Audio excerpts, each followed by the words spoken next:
Hi guys, welcome to Code and Innovate YouTube channel. In today's session, we'll be seeing the most important interview question, which is based on maximum consecutive subarray.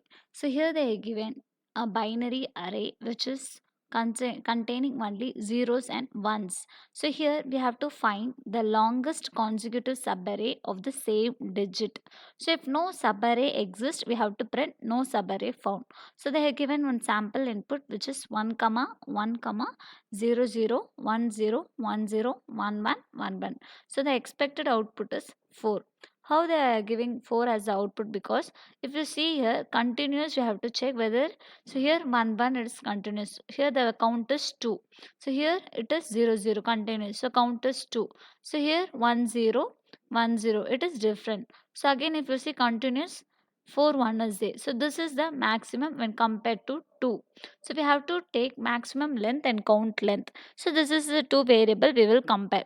So now this is how it is continuously, it is 1 comma 1 comma 1 comma 1. So this is the largest consecutive subarray in a given array. So here for this, how we can able to approach in the sense, first we will be checking first of two data. So this data, zeroth position data and first position data 1 comma 1. Whether if it is equal, we will be, so by default we will be taking two variable which is maximum count and one will be maximum count variable. Initially I will take maximum count as 1. So next I will take one more variable which is length of the count, because at last we have to print the length of the count, right? So by default I will take that also as a 1. So now what I will do, zeroth position, in the zeroth position we have 1 and in the first position we have 1. So I will compare this data. So in my zeroth position the data is 1. I will check whether it is equal to 1 or not. So now both the data are same. If the both are same, if the both the data is same, so we have to increment the count. So largest count will be incremented. So currently we have taken by default 1, right, current count. So we will be taking that current count as a 1. So next what we'll do, next two data which is first position and second position. Now it is different. When the 0 1 it is different, we will be coming back to the count as a 1 itself. Okay, if it is same, we have to increment the count by plus 1. When it is different, we have to reset as a count length as a 1. So when the condition satisfied, plus 1. When the condition is not satisfied, we have to reset to the 1 itself. So first we will be checking this two data. So next iteration will be checking this two data. So next iteration will be checking this two data. So like that, previous and next data, like that we'll be checking. So like that we'll be checking next the 0 with 1, next iteration with 1 with the 0, next iteration 0 with 1, next iteration 1 with 0, next iteration the 0 with 1, next iteration 1 with 1, next iteration this 1 with 1, next iteration this 1 with 1.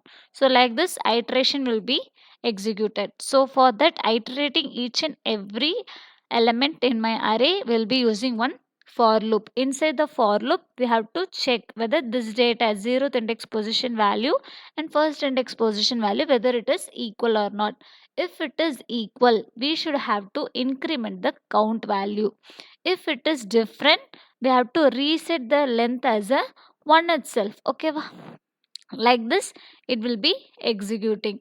So now, so why when we will be here, so 0 comma 1, so in this it is different. When it is different, we'll be resetting as a 1 now. So next what will happen, 1 comma 1, it is same. When it is same, we will be incremented by 1. So previously it is 1, increment by 1, it will become 2. Again this iteration, if it is same, we will be increment 1, so 2 plus 1 it will become 3. So next what happened, again same, increment by 1, so 3 plus 1 it will become 4. The length of the count will become 4. That's why the output is 4, it is printing.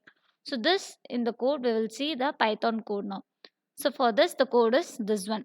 So this is the array we have taken 1 1 0 0 1 0 1 0 1 1 1 1. So first if condition, if we don't have any elements in an array, or else if my length of the array is only 1, at that time we can't able to find the subarray. That's why you should have to print no subarray found. So in the else part we have given maximum length is 1 and current length is 1. By default we are assigning it as a, so two variables just we are taking, one is maximum length and the current length. So here one for loop for iterating each and every data. So here I will start the range from first index up to whole my length of my array. That's why they have given 1 comma length of array, because so this data iteration will start from this position. So what I will do, first position, so first position data, I will compare this first position with the previous value. Okay, my previous is 1 now. That's why you see here ARR of I is initially 1. So when I is initially 1, it will check whether ARR of 1, whether it is equal to ARR of I minus 1 is nothing but 1 minus 1 0. So first position data and 0th position data, whether it is same or not. If it is same, it will have to increment the count length. And if it is this condition, when it is satisfied, it will enter into the nested if. So here another if, we are checking that current length, if it is greater than maximum length, we have to update the maximum length, which is the current length we have. So let's see, let's debug this, how it is performing the iteration each and every step. So for that, now we are going to debug this code. So with the help of this IDE PyCharm, we can able to debug the code. So debug is nothing but we can able to trace what is happening, how the code is changing and how value is changing. So for that, step 1, we have to add a breakpoint. So from where you have to trace the code, just give one. So here they have given some line number, right? Just place a point there. That is enough. If you don't want, again press it. So how we have to add a breakpoint in the sense, something from where you are going to trace the code. So here I want to trace the code from line number 1. So I have given line number 1 as a breakpoint. So after setting the breakpoint, we have to debug. If you see here, we have debug option, right? So just click on debug. So after clicking on debug, like this, there will be open. So here it will show the variables what I have used it, and here we have one step over.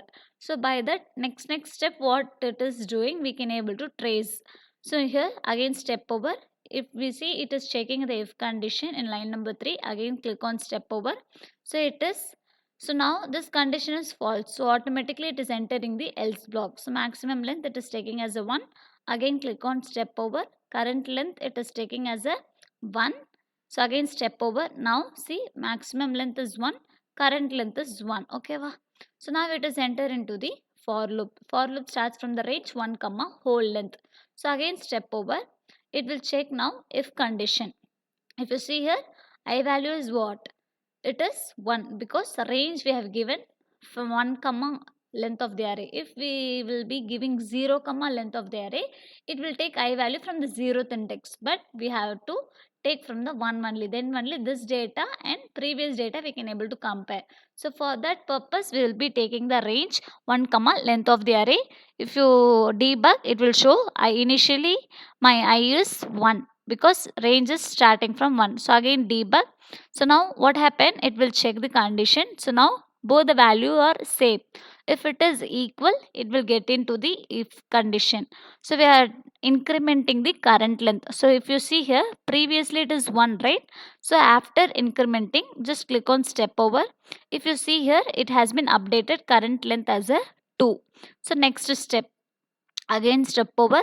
If you see, we have to check one more condition, whether current length is greater than maximum length. So if you see here, maximum length is 1, current length is 2. Yes, so here condition satisfied. If the condition is satisfied, 2 greater than 1, because so now what will happen, maximum length will become 2. If you step over, see here, automatically maximum length will become 2. After that, again loop repeats. So now when the loop again repeats for loop, I value become 2.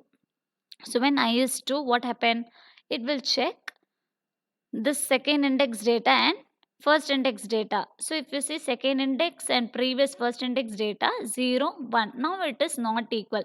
When it is not matching, we have what it will do. So when if condition is not satisfied, when this if is not satisfied, automatically it will get into the else block. In the else we have given current length which is equal to 1. I say no, if it is not matching, we will be resetting the current length back to 1 itself.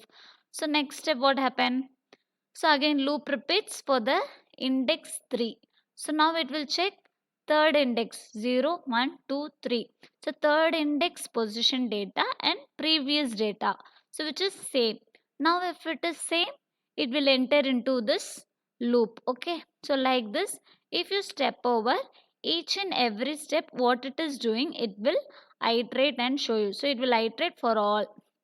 So like this we can able to see what it is doing in each and every time. So again loop repeats for the index 6, index 7, so index position 8. So totally next index position 9 it is iterating. So when again index 10, so again it will be executing. So now index 11 it is checking the if condition and checking whether it is current length is greater or not. So again now what happened? So all it's over, it has been iterated, its iteration is completed. When it's completed, it is coming to the max length whether it is checking equal to 1 or not. If it is not, if the condition is not satisfied, just I am asking it to print whatever the maximum length we have counted at the last. If you see, output has been printed 4. So this is how we can able to debug and trace the code. Uh, this is how we can able to see at last how it is getting 4 as a output. So thank you for watching. Don't forget to like and subscribe our channel. Take care. Bye bye.